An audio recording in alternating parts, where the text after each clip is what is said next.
এইমাত্র পাওয়া আবহাওয়া অধিদপ্তরের বিশেষ সতর্কবার্তা। কিছুক্ষণের মধ্যেই বাংলার আকাশে প্রবেশ করতে চলেছে শক্তিশালী বৃষ্টিবলয়, যার প্রভাবে দফায় দফায় বৃষ্টিপাত, দমকা ঝড়ো হাওয়া এবং বিক্ষিপ্ত শিলাবৃষ্টিপাতের সম্ভাবনা রয়েছে দেশের পশ্চিমাঞ্চলের একাধিক জেলায়। এদিকে দক্ষিণ বঙ্গোপসাগরে অবস্থানরত লঘুচাপটি শক্তি বৃদ্ধি করছে। এতে উপকূল জুড়ে দমকা ঝড়ো হাওয়া প্রবাহিত হচ্ছে। সাগরপথে ভ্রমণকারীদের অবশ্যই সতর্কতা অবলম্বন করার পরামর্শ আবহাওয়া বিশেষজ্ঞদের। আজ 18 মার্চ বুধবার 2026 রংপুর, রাজশাহী, খুলনা এবং ঢাকা বিভাগের অধিকাংশ জেলা ও বরিশাল, চট্টগ্রাম ও ময়মনসিংহ বিভাগের কয়েকটি স্থানে হালকা থেকে মাঝারি ধরনের বজ্রসহ বৃষ্টিপাত এবং বিক্ষিপ্ত শিলাবৃষ্টিপাতের সম্ভাবনা রয়েছে। আজ এবং আগামী 24 ঘন্টা কোন কোন জেলার আবহাওয়া কেমন থাকতে পারে এ বিষয়ে কি বলছে আজকের আবহাওয়ার রিপোর্ট জানিয়ে দিব। বিস্তারিত সঙ্গেই থাকুন। আপনি কোন জেলা থেকে আবহাওয়ার খবরটি দেখছেন কমেন্ট করে জানিয়ে দিবেন। প্রতিদিনের আপডেট খবর পেতে চ্যানেলটি সাবস্ক্রাইব করে রাখুন। প্রিয় দর্শক, চলে আসলাম আবহাওয়ার পূর্বাভাস ইউরোপিয়ান উপগ্রহ মডেল রাডারে।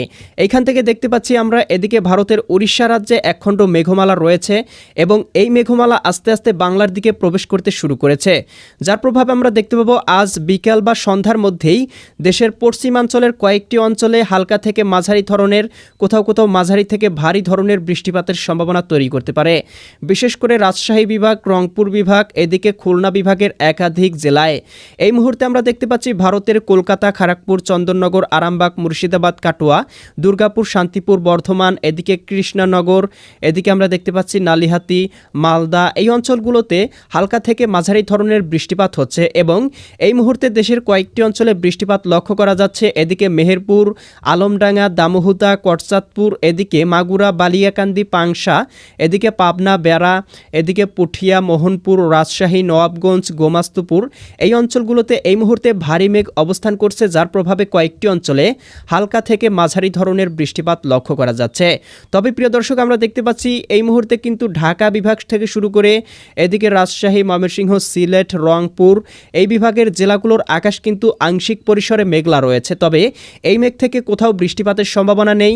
বেলা বাড়ার সাথে সাথে কিন্তু আকাশটা পরিষ্কার হয়ে যেতে পারে। তবে বিকাল বা সন্ধ্যার মধ্যেই এই মেঘমালাগুলো বাংলার আকাশে প্রবেশ করার প্রভাবে দেখতে পাবো বাংলার কয়েকটি অঞ্চলে বৃষ্টিপাতের সম্ভাবনা তৈরি করতে পারে। প্রিয় দর্শক, আমরা দেখতে পাচ্ছি বিক্ষিপ্ত মেঘমালা কিন্তু আস্তে আস্তে বাংলার দিকে অগ্রসর হচ্ছে, যার কারণে বাংলার কয়েকটি অঞ্চলে বজ্রসহ ভারী বৃষ্টিপাত এবং দমকা ঝড়ো হওয়ার সম্ভাবনা রয়েছে।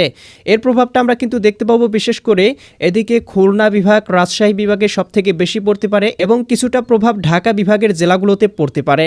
প্রিয় দর্শক, এই ছিল আগামীকালকের এবং আজকের আবহাওয়ার সম্পূর্ণ রিপোর্ট। কেমন লাগলো কমেন্ট করে জানিয়ে দিবেন। পরবর্তী আপডেট সবার আগে পেতে চ্যানেলটি সাবস্ক্রাইব করে বেল আইকন অন করে রাখুন। আল্লাহ হাফেজ।